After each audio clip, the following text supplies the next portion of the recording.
She tried pulling herself back, but however hard she tried, however hard she pushed, she could not stop her feet dragging her towards the open window. She dug her heels into the wooden floor, feeling splinters coming off it as her feet dragged her onward. Her hands caught the windowsill, and the wind blew in her face, causing her hair to whip around. Her eyes widened with helplessness and terror, taking in the navy blue sky with its sad gray moon and uneven sprinkling of stars. She couldn't move her head, but she turned her pleading eyes to him as he stood beside her. Please! The word caught in her throat, her voice choked with fear. He looked back intently into her eyes, that smile fixed on his lips as he tied the thick rope around the window ledge. It all started 3 weeks ago. She had woken up to a sudden tapping at her window. Ignoring it, thinking it was the wind playing tricks, she went back to sleep.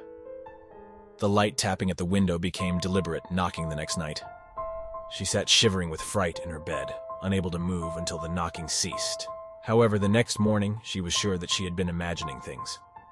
Her room was on the 3rd floor with no trees or drain pipes outside to provide access to any unwelcome intruders. It wasn't knocking anyway, she convinced herself. It must have been one of the many mysterious sounds the night weaves into its lullaby. 2 days passed. As she was sculpting downstairs in her studio, she heard the knock again.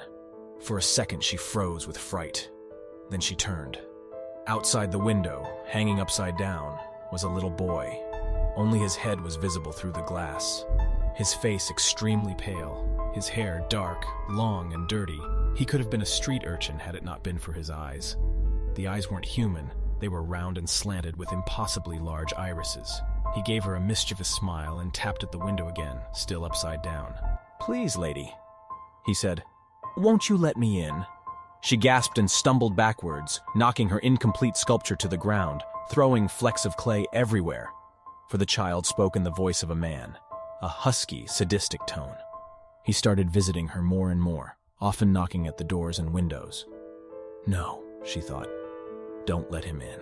Whatever you do, don't let him in.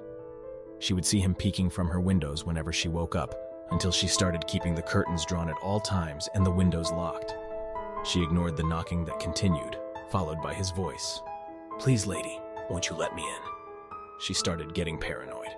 It was with great inner turmoil that she left the house for work every day. For the most part, things appeared normal, until that particular day. That day, she was already feeling slightly sick due to a lack of sleep. Her coworker had suggested that she talk to someone, a therapist or a priest maybe.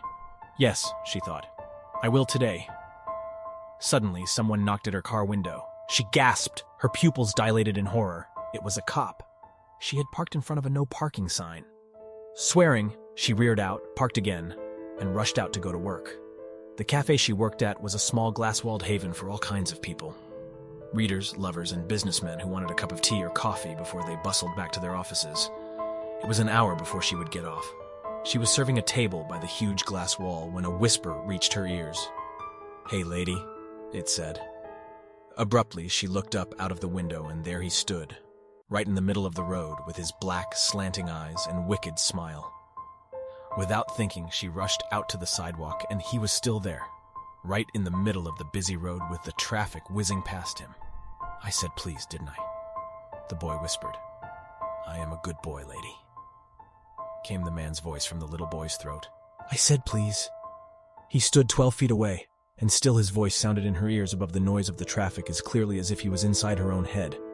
And then a bus sped over him, just like that, passed right over the spot where he was standing. She screamed and ran right into the traffic where he had been, but nothing was there. She went down on her knees on the hard, gray road. A few passers-by stopped to try and calm her as she sobbed. It took her a while to get back to her senses. She got into her car and sped off towards home as fast as she could. She rushed straight upstairs, right into her bathroom, and splashed herself with cold water. She looked at her face in the mirror, skull-like and gaunt now. What have you done to yourself? She asked. You're going insane, she thought. Don't let this happen. Don't lose your mind. She dried her face and turned into the bedroom. She was just inside the room when she stopped in her tracks. There he was, sitting at the window ledge, his short, skinny legs dangling inside. You left the window open, the husky voice purred. And then he walked to her side, took her hand in his tiny cold one, and started pulling her towards the window with surprising strength.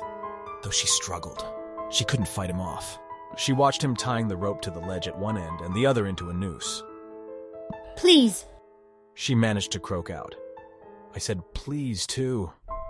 The sadistic voice crooned as he lovingly placed the noose around her neck. She felt her feet climb the window ledge, and then she was standing on it. I am a good boy, the voice whispered in her ear. She felt his cold breath and putrid smell, the smell of death. They would find a note in her room in her own handwriting explaining how she was committing suicide because she was sick of life. She felt the hard ledge under feet, the moonlight on her face, and the wind in her hair. The last things she would ever feel. A shadow fell from the third-floor window of the house that night, and a voice snickered. I'm a good boy, lady.